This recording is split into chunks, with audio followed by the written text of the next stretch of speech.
कल परसों शायद अंकुर जी ने लिया था विषय, जीवादि बहि तच्चम हेयम उपादेय अपनो अप्पा, बहिर्तत्व और अंतर तत्व की बात की थी।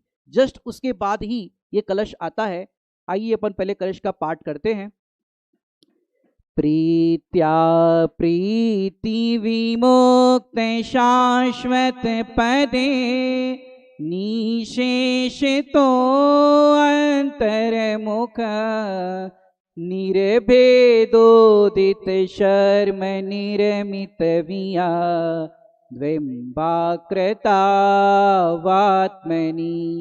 चैतन्यामृत पूरे पूर्ण वपुषे, प्रेक्षावतां गोचरे, बुद्धिं किं न करोसि वाञ्छसि सुखं, त्वं संसृते दुष्कृते। बहुत ही सुंदर ये कलश है। इसमें क्या बात बताई मैं आपको बताऊं। पहले नंबर, भगवान आत्मा कैसा है, और दूसरी बात, भगवान आत्मा की तू रुचि क्यों नहीं करता, और तीसरी बात उलाना दी है कि तू दुष्कृत रूप संसार सुख की वांछा क्यों करता है। तीन बातें यहां पर दी। एक तो शुद्धात्मा का स्वरूप बताया, फिर शुद्धात्मा की रुचि करने की प्रेरणा दी, और तीसरे नंबर पर उल्हाना दी कि तू दुष्कृत रूप संसार सुख की वांछा क्यों करता है। तो अपन नीचे के पद से, सेकंड लास्ट पद से चर्चा आरंभ करते हैं। क्या लाइन लिखी है यहां पर, ऐसे आत्मा में तू रुचि क्यों नहीं करता। सबको समझ में आ रहा है कि नहीं आ रहा है, क्या चर्चा चल रही है। पहला शब्द है ऐसे, ये मैं नीचे के पद से बात शुरू कर रहा हूं। ऐसे, ऐसे शब्द आपने कहीं सुना है। हाँ, दूसरी ढाल की पहली पंक्ति में लिखा है, ऐसे मिथ्याद्रग ज्ञान चरण वश भ्रमत भरत दुख जन्म मरण। तो ऐसे शब्द जो दूसरी ढाल में लिखा है, उस ऐसे का मतलब क्या होता है कि जो पहली ढाल में जो पूरा वर्णन आया ऐसे, बराबर, ऐसे यहां पर भी जो शब्द प्रयोग किया गया है ऐसे, तो ऐसे माने कैसे कि उपरोक्त जो आत्मा के बोल बताए गए हैं ऐसे। इस लाइन को पूज्य गुरुदेव श्री ने अपने प्रवचन में केंद्र बिंदु बनाया है।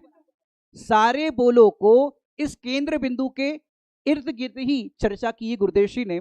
देखिए, ऐसे आत्मा में, अब आत्मा, आत्मा कैसा है, अब अपन थोड़ा सा अन्यत्र ग्रंथ से थोड़ी आत्मा की बात करें।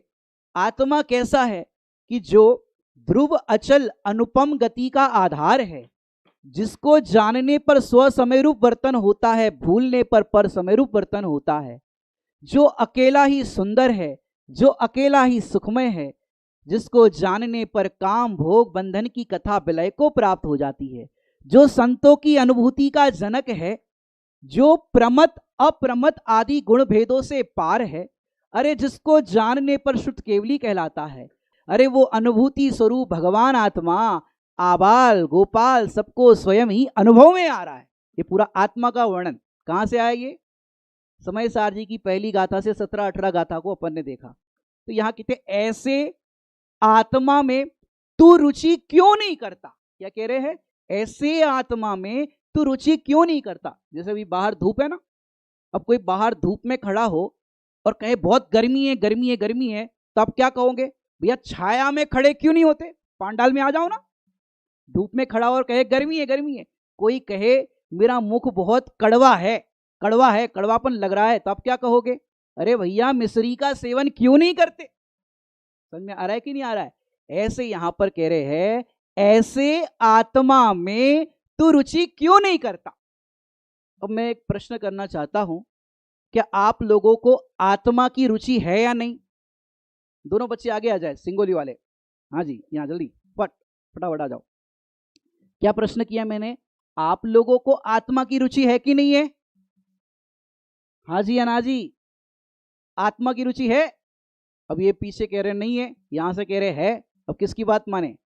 प्रश्न समझ में आ रहा है कि नहीं है, आत्मा में रुचि क्यों नहीं करता। यहां पर पद्म प्रबलधारी देव कह रहे ऐसे आत्मा में तू रुचि क्यों नहीं करता। अब मैंने प्रश्न किया आत्मा की रुचि है कि नहीं, तो यहां से कह रहे है, भाई साहब है आत्मा की रुचि है, और पीछे से कह रहे नहीं है। अब सुनो, मैं थोड़ा सा इस बात को बाद में बताता हूं। दूसरा क्वेश्चन, आप लोगों को क्रिकेट की रुचि है क्या। हाँ, छोटा सा बच्चा कह रहे हैं हाँ क्रिकेट की रुचि है। दादाजी आपको क्रिकेट की रुचि है, आपको है, आपको है नवीन भाई? आपको है? आपको है भैया? आपको तो है ना? ये भैया कह रहे हैं क्रिकेट की रुचि। कितने घंटे खेलते हो? समझ में आ रहा है कि नहीं आ रहा है? अब महिलाओं में से भी कुछ लोग कह रहे थे क्रिकेट की रुचि है। मैं कह रहा हूं कितने घंटे खेलते हो? कि नहीं पंडित जी, खेलते तो नहीं है, तो क्या करते हो? देखते हैं। समझ में आ रहा है कि नहीं आ रहा है? मैंने प्रश्न क्या किया, आपको क्रिकेट की रुचि है कि नहीं? तो आपने क्या कहा? हाँ है। तो अब मेरा दूसरा काउंटर क्वेश्चन क्या आया, कितने घंटे खेलते हो? पंडित जी खेलते नहीं है, देखते हैं। इसका मतलब आपको क्रिकेट देखने की रुचि है।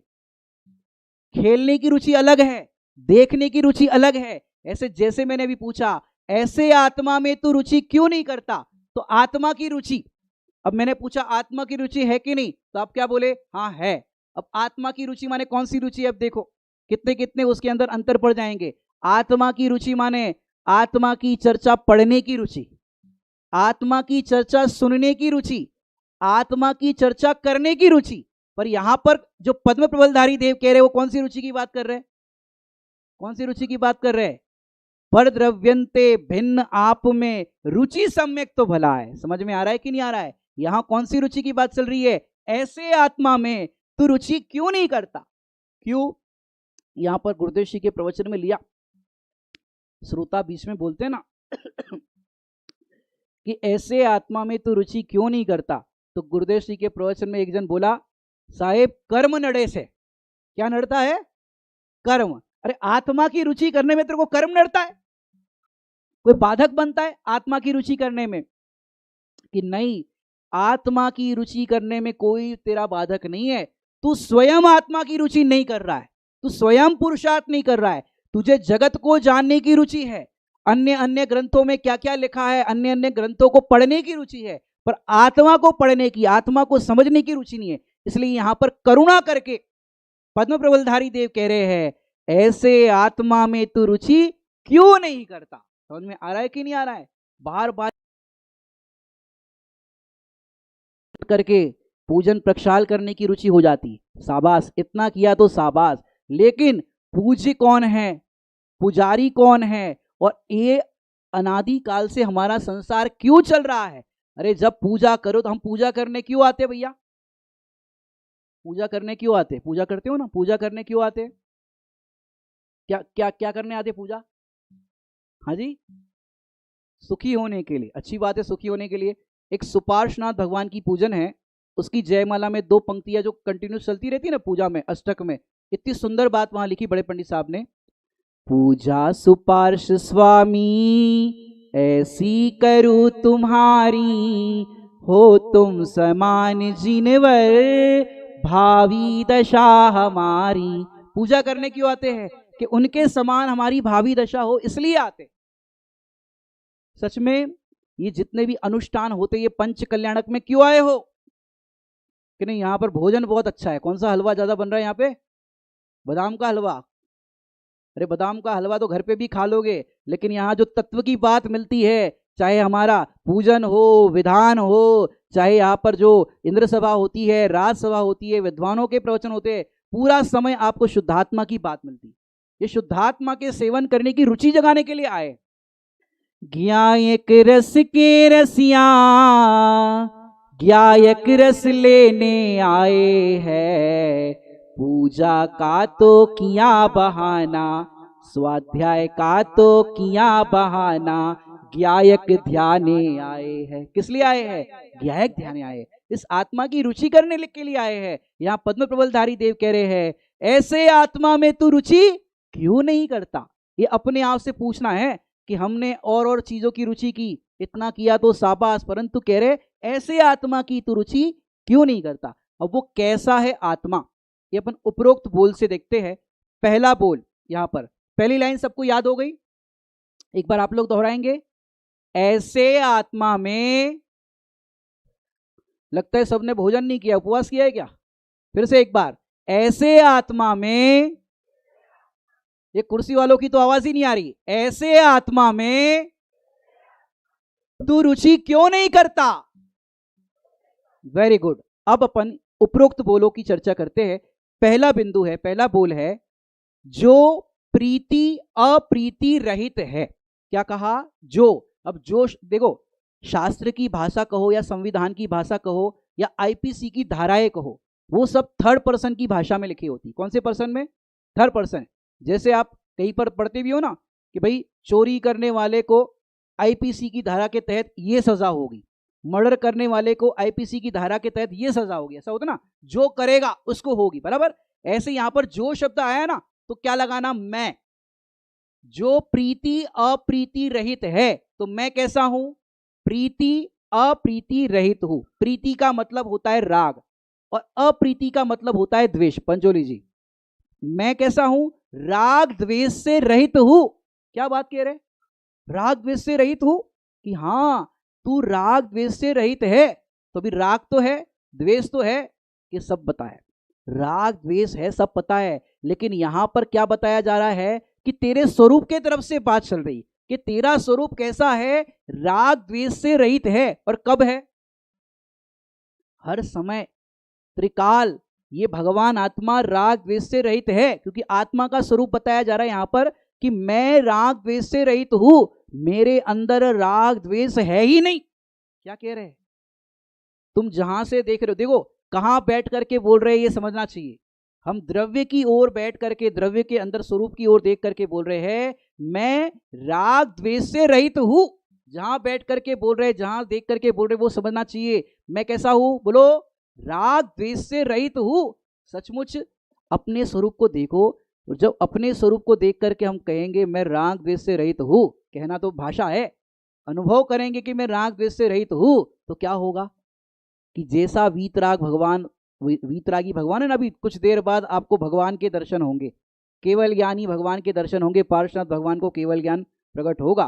तो वो भगवान जैसे वीतरागी है ना, ये भगवान जो वीतरागी है ना, अभी वीतराग भगवान के दर्शन होंगे ना, ऐसे ये भगवान अभी ही वीतरागी है। गुरुदेव जी ने प्रवचन में लिया कि ये वीतरागी भगवान जो है, ऐसा ही मैं वीतरागी हूं। वीतरागी शब्द प्रयोग किया गया, क्यों? देखो इसमें मूल कलश में लिखा है प्रीति अप्रीत्या प्रीति विमुक्त शाश्वत पदे। ये दूसरा पद शाश्वत पद है। प्रीत्या प्रीति विमुक्त, विमुक्त माने विशेष रूप से मुक्त। एक तो भगवान घाती कर्मों का नाश करके, अघाती कर्मों का नाश करके मुक्त होते, उसको क्या कहते? दो प्रकार के जीव है, संसारी और मुक्त। एक तो कर्मों का नाश करके मुक्त हुए हैं, और ये भगवान आत्मा कैसा है? विमुक्त, विशेष रूप से मुक्त। वो तो नाश करके मुक्त हुए हैं, और ये तो कैसा है? त्रिकाल मुक्त ही है, इन सब से रहित ही है। ये मेरा स्वरूप बताया जा रहा है। सच में देखो, राग द्वेष से रहित अपना स्वरूप बताया ना यहाँ पर, तो इससे देखो ज्ञान और फिर होता है ध्यान।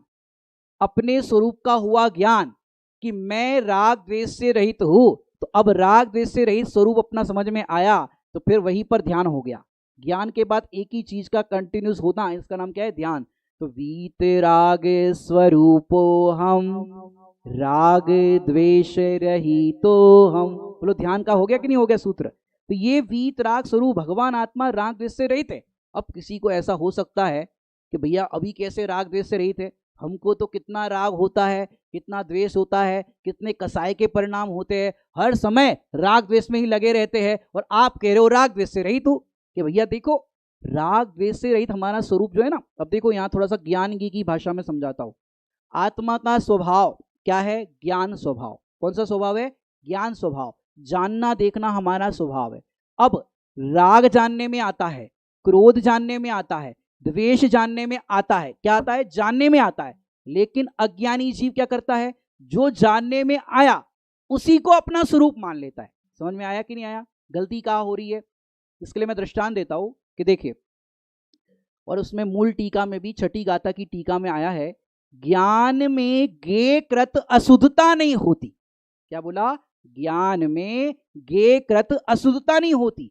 देखिए जैसे आज आहार दान का प्रसंग था ना सुबह, तो जहां आहार दान होता है उस स्थान को क्या कहते हैं? चौका। क्या कहते हैं? चौका। चौका चार चीजों से बनता है। कौन कौन सा? द्रव्य, क्षेत्र, काल और भाव, चार की शुद्धि से बना है चौका। और 16 भी बोलते ना आपके यहाँ, तो 16 माने क्या? कि ये द्रव्य की 4 प्रकार की शुद्धि, क्षेत्र की 4 प्रकार की शुद्धि, काल की और भाव की, 4 into 4 16। तो ऐसे 16 प्रकार की शुद्धि से 16 का बनता है भोजन। अब सुनो, बहुत सुंदर दृष्टांत से समझाता हूं आपको ये व्यवस्था। एक घर में चौका, प्रतिदिन जो शुद्ध भोजन बनाते हैं उनका शुद्धि से पूरा भोजन बनता है। अब पहले के समय में क्या होता था, आंगन होता था, चौका, फिर सारे कमरे वगैरह होते थे। अब घर में शुद्ध भोजन बन चुका था और पंडित जी का भोजन था। अब बालक को बाहर बिठा दिया चौके के कि बेटा ध्यान रखना, कोई बिल्ली वगैरह ना आ जाए, चौके में अशुद्धता ना आ जाए, तो ध्यान रखना। बच्चा बाहर बैठा है चौके की ओर ध्यान दे रहा है। अब बाहर जा रही है सड़क, वहां से एक सुअर गटर में से नहा करके निकला। पीआईजी साहब, गटर में से सुअर नहा करके निकला और आपके घर के बाहर रोड पे आके खड़ा हो गया। कहां पर खड़ा है? रोड पे आके। अब जो चौका बना हुआ है उसमें एक पिलर लगा हुआ है। क्या लगा है? पिलर। और उस पिलर के ऊपर एक दर्पण है, बराबर, ये चौके में है। अब बच्चा पूरा घर में ध्यान दे रहा था चौके में, उसकी नजर पड़ी दर्पण पर। कहां पड़ी? दर्पण पर। अब जैसे ही उसने दर्पण में देखा, क्या दिखा? सुअर। सड़क पर खड़ा था ना वो घर के बाहर, जैसे ही दर्पण में देखा झलका सुअर, और उस बच्चे ने जोर से आवाज लगाई, अम्मा चौके में सुअर आ गया। अम्मा तो दौड़ते दौड़ते एकदम बाहर आ गई। इतना बढ़िया शुद्ध भोजन बनाया था, सारी व्यवस्था हो गई थी, रोटी उतारनी बाकी थी, ये सुअर कहां से आ गया? क्या ध्यान रख रहा है ये? मम्मी दौड़े दौड़े बाहर आई और जैसे ही सुना चौके में सुअर आया तो मम्मी ने क्या सोचा? चौका अशुद्ध हो गया, चौका अशुद्ध हो गया। और जैसे ही बाहर आई, चौका शुद्ध है कि अशुद्ध है? चौका तो शुद्ध ही है, लेकिन मां ने क्या सुना? चौके में सुअर आ गया। बच्चे के कान पकड़े, तूने तो मेरे को डरा ही दिया। कहां है सुअर? मम्मी वो देखो वो देखो, दर्पण में वो देखो वो देखो, वो है सुअर। अब मम्मी क्या कहेगी कि बेटा चौके में तो सुअर आया नहीं, दर्पण में भी सुअर नहीं आया। समझ में आ रहा है कि नहीं आ रहा है? चौके में तो सुअर आया ही नहीं, दर्पण में भी सुअर नहीं आया। आहा, ऐसे ही अज्ञानी बच्चा हल्ला मचाता है, मैं रागी हो गया, मैं द्वेषी हो गया, मैं क्रोधी हो गया, आज चतुर्दशी के दिन ऐसा हो गया, कसाय हो गई, कलेश हो गया। ये अज्ञानी बच्चा हल्ला करता रहता है। तो जिनवाणी माँ क्या कहती? वहां अम्मा ने बताया था, ऐसे जिनवाणी माँ क्या कहती है? अरे भव्य, तेरे स्वचतुष्टय के चौके में, यहां भी चौका है ना, स्वद्रव्य, स्वक्षेत्र, स्वकाल और स्वभाव, स्वचतुष्टय का चौका है, बराबर। अब ये स्वचतुष्टय के चौके के अंदर एक ज्ञान रूपी दर्पण लगा हुआ है, और इस ज्ञान रूपी दर्पण के अंदर राग, द्वेष, क्रोध, मान, माया, लोभ, विभाव परिणाम झलकते हैं। तो अज्ञानी मानता है कि मैं वैसा हो गया, लेकिन यहां कहते हैं जैसे दर्पण में पदार्थ को झलकाने का, झलकने का, उसके अंदर प्रतिबिंबित होने का स्वभाव है, ऐसे ही ज्ञान रूपी दर्पण में ये सब राग, द्वेष, विभाव परिणाम सब झलकते हैं। लेकिन ये जीव मानता क्या है? मेरे में आ गया। जैसे दर्पण की व्यवस्था है, ऐसे ज्ञान रूपी दर्पण की व्यवस्था है। जैसे वहां पर सुअर नहीं आया, ऐसे ज्ञान रूपी दर्पण में क्रोध, मान, माया, लोभ आदि, इसके अंदर सुअर नहीं आया। समझ में आया कि नहीं आया? जैसे वो दर्पण और चौका सुअर रहित है, ऐसे मैं और ये ज्ञान रूपी दर्पण ये राग, द्वेष, कषायों से रहित है। पहले बोल की चर्चा हुई, मैं कैसा हूं? राग, द्वेष से रहित हूं। दूसरा बिंदु यहां से पढ़ते अपन, शाश्वत पद रूप है। ये मेरा चैतन्य पद कैसा है? शुद्धात्म पद कैसा है? शाश्वत पद रूप है। कि ये बाहर के जितने भी पद है ना, जैसे इंद्र, इंद्राणी के पद अभी बने ना, इंद्र बने हैं, इंद्राणी बने हैं, राजा बने हैं, रानी बने हैं, जो कुछ भी कुबेर बने हैं, ये पद कैसे है? कैसे ये पद? अभी जैसे ही 5 तारीख को कल मोक्ष कल्याणक हो जाएगा और छठे दिन राजा रानी की, इंद्र इंद्राणी की ड्रेस पहन करके निकलेंगे, मंदिर में आएंगे, लोग क्या कहेंगे? भैया मंदिर में विधान हो रहा है क्या? कि नहीं नहीं नहीं, मेरे को 5 दिन पहले इंद्र प्रतिष्ठा हुई थी, मेरे को इंद्र बनाया था, कुबेर बनाया था। लोग क्या कहेंगे? भैया पंच कल्याणक हो गया पूरा, अभी भी इंद्र मान करके बैठे हो। लेकिन कोई ऐसा करता नहीं है। क्यों? क्योंकि ये तो इस अनुष्ठान की अपेक्षा से बनाया गया था, वो बाद में छूट जाएगा। चलो ये बात तो सही है, लेकिन जो स्वर्ग में इंद्र है, स्वर्ग में वो जो है, वो पद तो शाश्वत है कि नहीं? अरे चक्रवर्ती का पद तो शाश्वत है कि नहीं? अरे चक्रवर्ती भी 6 खंड को जीत करके जब अपना नाम विजयात पर्वत पर लिखने के लिए जाते हैं, बताओ क्या होता है? वो नाम रहता है कि नहीं रहता है? अरे पूर्व के किसी चक्रवर्ती का नाम मिटाते हैं तब अपना नाम लिख पाते हैं, और जो खुद ने नाम लिखा वो तो शाश्वत रहेगा कि नहीं रहेगा? नहीं रहेगा। समझ में आ रहा है कि नहीं आ रहा है? ये बाहर के जितने भी पद है, जिसको अपन समय सार जी की भाषा में कहे तो अपद है। और ये चैतन्य पद कैसा है? शाश्वत पद है, सदा काल रहने वाला पद है। तो देखो, जिसको अपन दूसरी भाषा में कहे तो अनादि अनंत रहने वाला पद ये चैतन्य पद है। यहां से भी ध्यान का सूत्र निकल सकता है, शाश्वत स्वरूपो हम आदि अंत रहितो हम, ये मेरा स्वरूप है। तीसरा बोल देखते, जो पूर्णतः अंतर्मुख है। ये भगवान आत्मा कैसा है? पूर्णता, पूरी तरह से कैसा है? अंतर्मुख। देखो यहां पर मूल शब्द यहां पर लिखा है निशेष तो अंतर्मुख, माने सर्वथा अंतर्मुख। ये देखो, ये द्रव्य स्वभाव अपना चैतन्य स्वभाव सर्वथा अंतर्मुख है। पर्याय के अंदर तीन भेद पड़ेंगे नवीन भाई। एक तो एकांत रूप से बहिर्मुख है, एक एकांत रूप से अंतर्मुख है, और तीसरा अंतर्मुख और बहिर्मुख। जो एकांत रूप से बहिर्मुख है वो तो मिथ्या दृष्टि की पर्याय हो गई, एकांत रूप से अंतर्मुख है वो तो कौन हो गए? भगवान हो गए। और अंतर्मुख और बहिर्मुख कि जितनी जितनी कसाई चौकड़ी का अभाव हुआ उतना उतना अंतर्मुख, और जितनी कसाई चौकड़ी शेष बची है उतना उतना उपयोग बहिर्मुख। तो पर्याय में तो ऐसे भेद पड़ते हैं अंतर्मुख बहिर्मुखता के। लेकिन अपना चैतन्य पद कैसा है? सर्वथा अंतर्मुख, जो कभी बहिर्मुख हुआ ही नहीं है, ना कभी हो सकता है, ऐसा मेरा चैतन्य पद कैसा है? सर्वथा पूर्णता अंतर्मुख है। आगे, प्रगट प्रकाशमान ऐसे सुख का बना हुआ है। कैसा है मेरा स्वरूप? प्रगट प्रकाशमान, जिसमें मूल कलश में लिखा है निर्भेदोदित, निर्भेदोदित शर्म निर्मित, के जिसके सुख को भेदा नहीं जा सकता। क्या कहा? ऐसा मेरा प्रगट रूप से प्रकाशमान भगवान आत्मा है कि जिसके सुख को भेदा नहीं जा सकता। देखो दो अर्थ करते यहां पर, पहले तो निर्भेदोदित, एक तो निर्भेद का अर्थ होता है अभेद, एक अर्थ हो गया अभेद, दूसरा कि जिसको भेदा नहीं जा सकता, ऐसे सुख का बना हुआ है। देखो जैसे सीता जी रावण हरण करके जब लेके गया था तो सीता जी को अनुकूल बनाने के लिए रावण ने क्या क्या नहीं किया था? सीता अनुकूल बनाने में रावण ने क्या क्या नहीं किया आप देखोगे तो वहां रामचरितमानस में भी ऐसा आया कि रावण बहुत हार गया, थक गया कि ये अनुकूल नहीं बन रही है मेरे। और वहां उसकी पत्नी मंदोदरी ने कहा, स्वामी आपके पास बहुरूपणी विद्या है, उसका प्रयोग करो। और बहुरूपणी विद्या का प्रयोग करके जब वो गए जहां सीता जी विराजमान थे, तो उस समय गोस्वामी तुलसीदास जी ने एक चौपाई लिखी, जो मैं रूप धरू धनुर्धारी, जो मैं रूप धरू धनुर्धारी, माता रूप लगे पर नारी। जो मैं राम का रूप धारण करता हूं तो सीता मुझे माता रूप नजर आती है। ओहो, ऐसे यहां पर कहते हैं तो एक समय के लिए, दो घड़ी के लिए जैसा आत्मा है वैसा ही अनुभव कर ले तो तुझे जगत के सारे पदार्थ जैसे है वैसे नजर आएंगे, तेरी दृष्टि बदल जाएगी।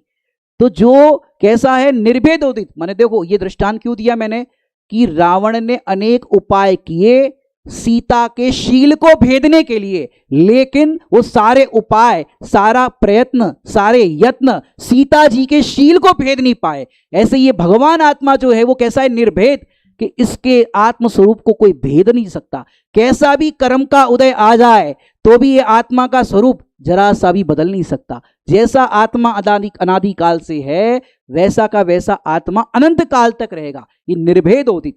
फिर लिखा है सुख का बना हुआ है, निर्भेदोदित शर्म निर्मित। क्या कहते? शर्म निर्मित माने सुख का बना हुआ है। जैसे बोलते ना ये लड्डू भैया काय के बने हैं? बोले ड्राई फ्रूट के बने हैं, तिली के बने हैं। और मैं किसका बनाऊं? सुख का बना हुआ हूं, मेड बाय हैप्पीनेस। मैं सुख का बना हुआ हूं, बनाना नहीं है। क्या कह रहे? बनाना नहीं है। मैं कैसा हूं? सुख का बना हुआ हूं, बनाना नहीं है। क्यों? बनाने में तो बिगड़ भी सकता है। जैसे माता बहनें भोजन बनाते हैं, मेहमान आने वाले हो, चलो आज ये मिठाई बनाते हैं, बोलो हर बार एक जैसी बन जाती है? बिगड़ती है कि नहीं बिगड़ती? बिगड़ जाती है। क्यों? ये बनाने के वाले के कर्ता हम नहीं है, बनाने में जाओ तो बिगड़ता है, लेकिन ये कैसा है, सुख का बना हुआ है। और कब से बना हुआ है, अनादि काल से मैं कैसा हूं, सुख का बना हुआ हूं।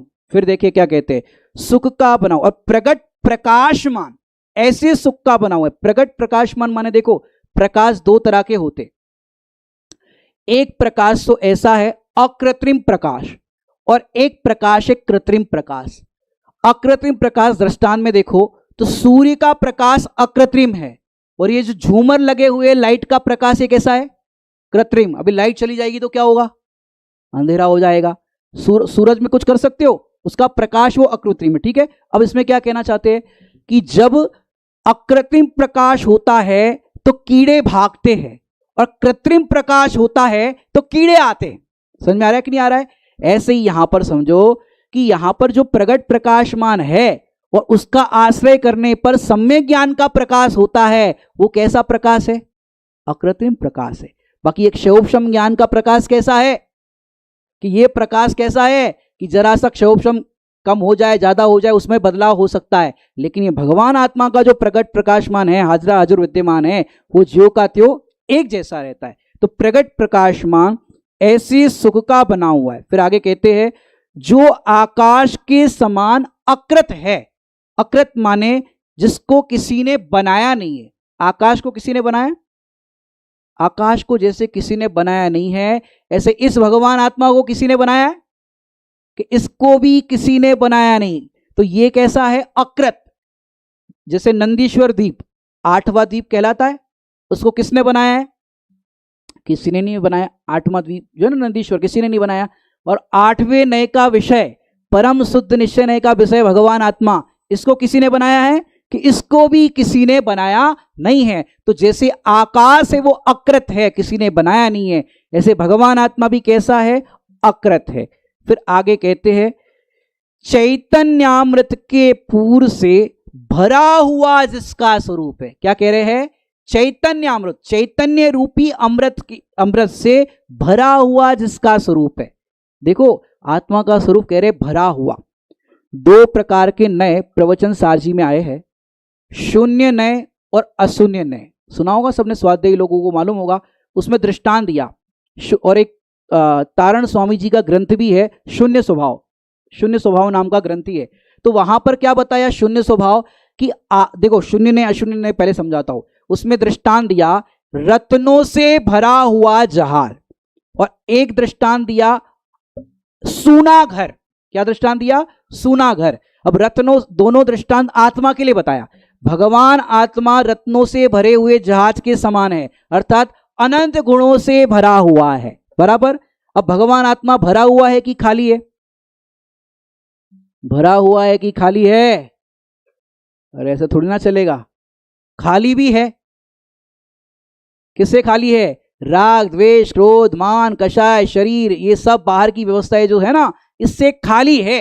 माने द्रव्य कर्म भाव कर्म 9 कर्म से खाली है, और भगवान आत्मा अपने अनंत गुणों से भरा हुआ है। तो कह रहे चैतन्य अमृत के पूर से भरा हुआ जिसका स्वरूप है। कैसा है ये भगवान आत्मा, भरा हुआ, चैतन्य अमृत के पूर से भरा हुआ जिसका स्वरूप है। देखो बात यह है कि आचार्य भगवंत हमको अपने स्वरूप को बताते तो है, लेकिन लगता ही नहीं है। पहले नंबर तो पढ़ता नहीं है, सुनता नहीं है, समझता नहीं है, तो खबर ही नहीं थी पहले तो कि हमारा आत्मा का स्वरूप ऐसा है। लेकिन अब जब खबर पड़ी कि मेरा ऐसा स्वरूप है, तो क्या उद्गार निकलते हैं, ओहो मुझे तो इन बातों की खबर ही नहीं थी। कैसा है मेरा स्वरूप, कि ये चैतन्य अमृत के पूर से भरा हुआ जिसका स्वरूप है। ये जिनवाणी माता की एक एक बातें आप देखो, भले ये पंच कल्याणक प्रतिष्ठा महोत्सव का अपना समय चल रहा है, लेकिन इस पंच कल्याणक में भी आत्मा के कल्याण करने की बात यहां पर चल रही। एक एक बात ऐसी है कि एक बात भी हमको जज जाए ना, मेरा स्वरूप ऐसा है, तो निहाल हो जाए। तो कैसा स्वरूप है, चैतन्य अमृत के पूर से भरा हुआ जिसका स्वरूप है। देखो मैं इसके लिए दृष्टांत देता हूं। एक मां ने अपने बच्चे से कहा, बेटा तू पास के गांव जा रहा है किसी काम से, तो एक काम कर, टिफिन लेकर के जा, नाश्ता लेकर के जा, टिफिन पराठे, माँ तो माँ है, बेटा लेके जा। अरे मम्मी मैं यूं गया यूं आया, पास में तो जाना है, यूं गया यूं आया। अरे माँ जरूरत नहीं, बेटा गया नहाने के लिए और माँ ने फटाफट गर्मा गर्म नाश्ता बनाया, उसके टिफिन में रख दिया और बच्चे के बैग टिफिन में रख दिया। अब बच्चे को तो पता ही नहीं कि माँ ने मेरे बैग में नाश्ता भरा है। अब बच्चा बैग लेकर के चला गया, डॉक्यूमेंट वगैरह किताबें वगैरह जो भी थी, और गया। बरसात के दिन थे और बरसात के दिन में वो बच्चा बस से जा रहा था और रास्ते में एक पुलिया पड़ती थी, पुल, पानी खूब भरा हुआ था। तो बस वाले ने कहा जब तक पानी उतरेगा नहीं तब तक बस आगे बढ़ेगी नहीं। अब बच्चे को माँ की याद आने लगी। अरे माँ ने कहा था, क्या कहा था कि बेटा नाश्ता लेकर के जाओ, लेट हो जाओ तो साथ में कुछ होगा तो खाओगे कि नहीं खाओगे। अब मैंने बात मानी नहीं। उतने में माँ का फोन आया, और बेटा कहाँ तक पहुंचे।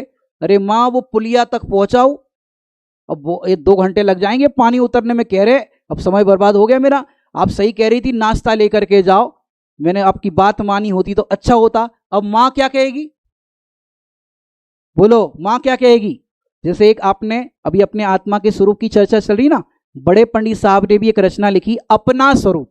क्या लिखा है उसमें, पहली पंक्ति में लिखा, रे जीव तू अपना स्वरूप देख तो जरा, दृग ज्ञान सुख वीर का भंडार है भरा, है ना, ऐसा लिखा ना।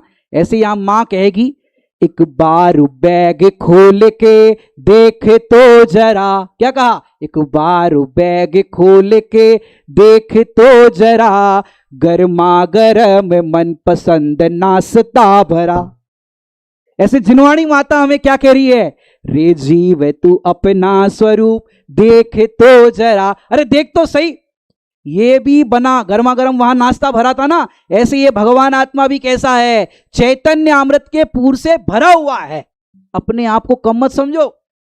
इसी नियम सार जी ग्रंथ में शुद्ध भाव अधिकार चल रहा है ना, 47 नंबर की गाथा में तो हमको कौन की पंक्ति में बिठा दिया, सिद्धों की पंक्ति में बिठा दिया कि तू किसके समान है, सिद्ध भगवान के समान है। तेरे अंतर में भगवान है मगर फिर भी अनजान है, माता जिनवाणी समझा रही, सिद्धो जैसी तेरी शान है। शान माने सुख, किसके जैसा है, सिद्ध भगवान जैसा सुख है। तू एक बार देख तो सही अपने स्वरूप को, जब तक तूने देखा नहीं है ना, तू अपने आप को कम समझ रहा है, लेकिन सच में जब तू देखेगा ना मेरा स्वरूप ऐसा है, तो सच में जिनेंद्र भगवान में और मेरे में कोई अंतर नहीं। क्या कह रहे हैं, कोई अंतर नहीं। जैसे वे भगवान है वैसे मैं भगवान हूं।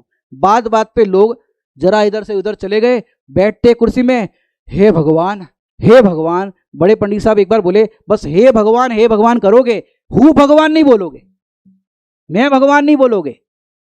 अरे सच में मैं भगवान हूं, माने ये भगवान आत्मा को एक बार देखो तो किसी भी बोल से। अब मैं केंद्र बिंदु बताता हूं जो गुरुदेव ने प्रवचन में लिया, जो राग द्वेष से रहित है ऐसे आत्मा में तू रुचि क्यों नहीं करता, जो शाश्वत पद है ऐसे आत्मा में तू रुचि क्यों नहीं करता, जो प्रगट रूप से प्रकाशमान ऐसे सुख का बना हुआ है ऐसे आत्मा में तू रुचि क्यों नहीं करता। ऐसे यहां पर जो आकाश के समान अकृत है ऐसी आत्मा में तू रुचि क्यों नहीं करता।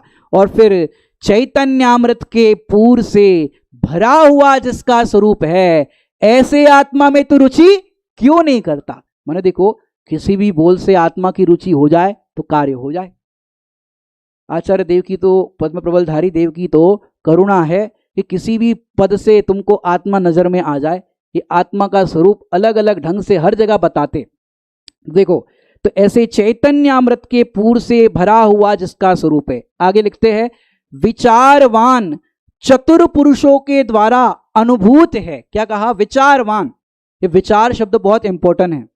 क्यों, अब तक जितने भी जीवों को आत्मा के अनुभव की प्राप्ति हुई, सम्यक दर्शन की प्राप्ति हुई, वो किससे हुई, पढ़ने से हुई, सुनने से हुई, तो किससे हुई। अभी हमने डॉक्टर मनीष जी मेरठ वालों के स्वाध्याय को सुना था, उन्होंने जिन बिंब की महिमा बताई थी, उसमें उन्होंने बहुत सारे अलग अलग पायदान बताए, शास्त्र की बात की, गुरु की बात की, अलग अलग ढंग से उनने अलग अलग बिंदु बताए थे कि अब तक किसी को शास्त्र पढ़ के सम्यक दर्शन नहीं हुआ। अब तक किसी को, माने ये जो अलग अलग बिंदु आप सबने सुने ही थे उस दिन, उसमें उन्होंने बताया जिन बिंब, और जिन बिंब को देख करके भी क्या हुआ, विचार। जितने भी ज्ञानी हुए हैं उन सब ने विचार पर बहुत जोर दिया है। आप मोक्ष मार्ग प्रकाशक जी में देखो, पहले ही अधिकार में जो नवीन श्रोता का प्रकरण लिया, वहां पर एक बात लिखी, भली होनहार है जिस जीव को ऐसा विचार आता है। क्या कहा, भली होनहार है उस जिस जीव को ऐसा विचार आता है। कौन सा विचार, मैं कौन हूं, मेरा क्या स्वरूप है, ये चरित्र कैसे बन रहा है, मेरे जो ये भाव हो रहे हैं उसका क्या फल लगेगा, यह है विचार। आगे चल करके लिखा, देखो तत्व विचार की महिमा। ये सब क्या है, विचार। श्रीमद राजचंद्र जी ने भी एक रचना लिखी, नाम ही है अमूल्य तत्व विचार। वहां पर भी उनने विचार की बात की। एक आपको प्रसंग बताता हूं विचार के लिए कि ये विचार कितना कार्यकारी होता है। कुंदकुन आचार्य देव के पूर्व भव में आप सबको मालूम हुआ, कौंडेस नाम का ग्वाला जंगल के अंदर गैया चराने गए और वहां मुनिराज का उपदेश चल रहा था।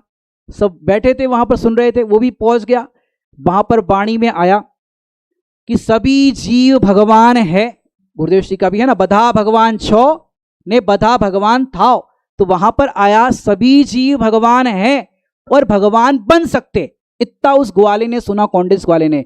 घर आया, रातों को नींद नहीं आए। डॉक्टर साहब भरत जी उज्जैन वाले, रात को नींद नहीं आए कौंडिस नाम के ग्वाले को। और विचार आया। अब विचार देखो कितना कार्यकारी, कि वो मुनिराज क्या कह रहे थे, सभी जीव भगवान है और भगवान बन सकते हैं।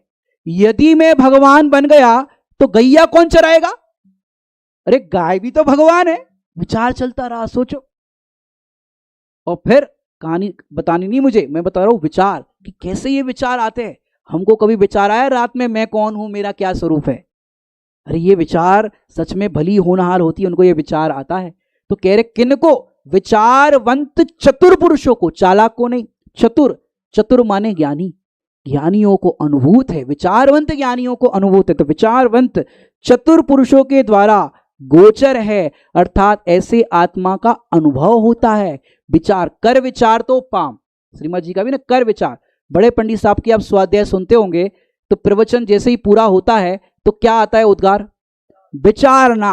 कि जो भी प्रवचन आया, जो भी बात आपने सुनी, क्या करो, विचारना। मैंने देखो इसमें जो क्रम बताया है मोक्ष मार्ग प्रकाशक जी में, तत्व विचार वाला जीव सम्यक्त्व का अधिकारी। एक दृष्टांत आता है, जैसे पुत्र का अर्थी बुद्धि पूर्वक विवाह आदि कार्य करे, बराबर, उसके बाद पुत्र का होना, पुत्री का होना या नहीं होना किसके अधीन है, भवितव्य के अधीन है। ऐसे ही जिनको सम्यक दर्शन की प्राप्ति करनी है तो उपरोक्त आत्मा के बोल बताए, आत्मा का स्वरूप बताया। अब क्या करना है, उसके स्वरूप का विचार। और वो विचार भी कैसा, जो अपने तक ले जाए। खाली मात्र विचार, मैंने देखो उसके विचार का भी निषेध किया एक जगह पर। यहां पर विचार की बात करें ना मोक्ष अधिकार में, कि जो आत्मा के स्वरूप का विचार करने के बाद तुरंत हा कर देते हैं क्या, तो क्या बोलते हैं आपके यहां, करने के बाद तुरंत हा कर देते हैं क्या, तो क्या बोलते हैं आपके यहां, मैं विचार के बताएंगे। अब समझो 1 महीने बाद फोन आए कि क्या हुआ, वही विचारेंगे। अब समझो 1 महीने बाद फोन आए कि क्या हुआ, वही विचार कर रहे हैं। ठीक है, कोई बात नहीं, थोड़ा 10-15 दिन एक और कर लो, और बताओ भाई क्या कर रहे हैं, विचार कर रहे हैं। तो क्या होगा भैया, रहने दो भैया, कहीं और देखो।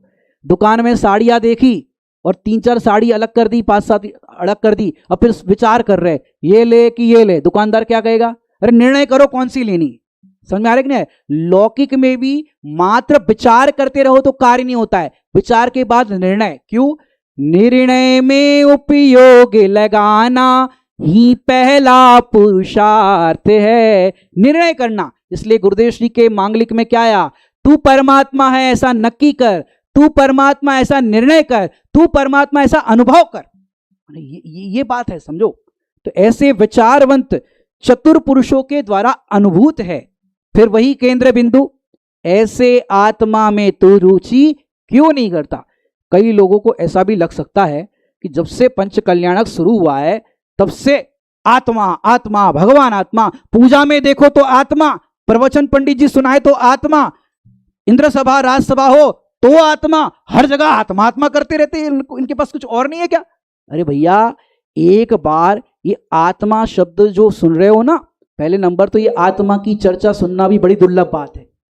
भली होनहार जीव है, तुमको आत्मा सुनने मिलता है, बहुत पात्रता ही आत्मा सुनने की बात मिलती है। और ये सुन करके ये मत करो कि दिन भर आत्मा आत्मा ही करते रहते हैं आत्मा आत्मा वाले। पर सुनो, ये आत्मा का आश्रय करने पर तुम्हारा अनंत दुख दूर हो जाएगा। क्या कह रहे? आत्मा का आश्रय करने पर सम्यक दर्शन हो जाएगा। फिर क्या होगा कि उसके बाद स्थावर विकल त्रय पशु में नहीं उपजत सम्यक द्वारी, माने तेरा अनंत दुख दूर हो जाएगा। स्त्री नपुंसक दरिद्री, ये सारी नारकी, ये तिर्यंच, ये सारी पर्याय नहीं मिलेगी, अनंत दुख दूर हो जाएगा। अंतिम बात बताता हूं, 2 मिनट है मेरे पास।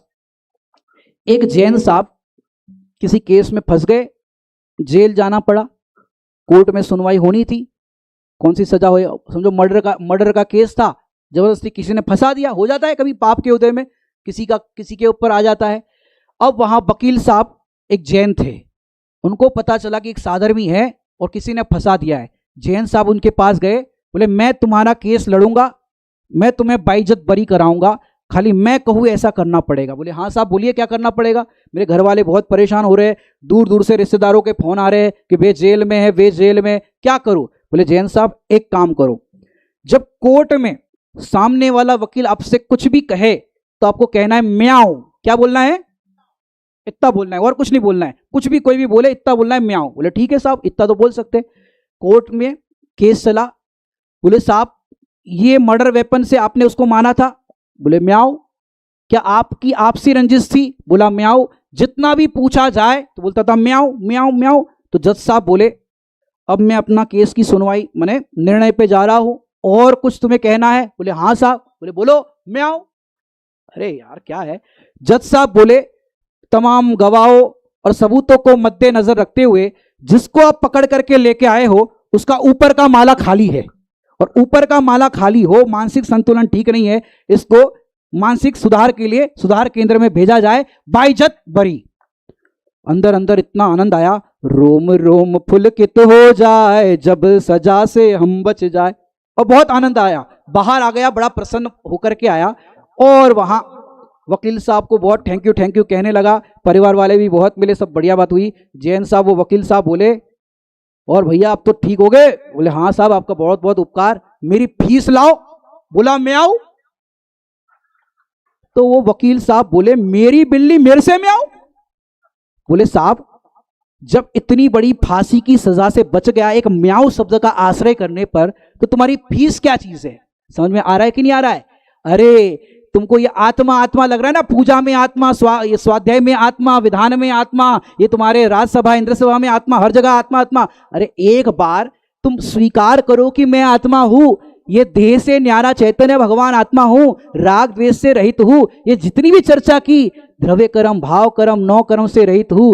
जब तुम ऐसे आत्मा को देखोगे, अनुभव करोगे, इसका आश्रय करोगे, तो तुम्हारा अनंत दुख दूर हो जाएगा। तो यहां ये पद्म प्रबलधारी देव कह रहे हैं ऐसे आत्मा में तू रुचि क्यों नहीं करता, और दुष्कृत रूप संसार सुख की भोगों की वांछा क्यों करता है। ऐसे हम सब भी अपने शुद्धात्मा की रुचि करें, इसी मंगल भावना से विराम लेते हैं। ओम।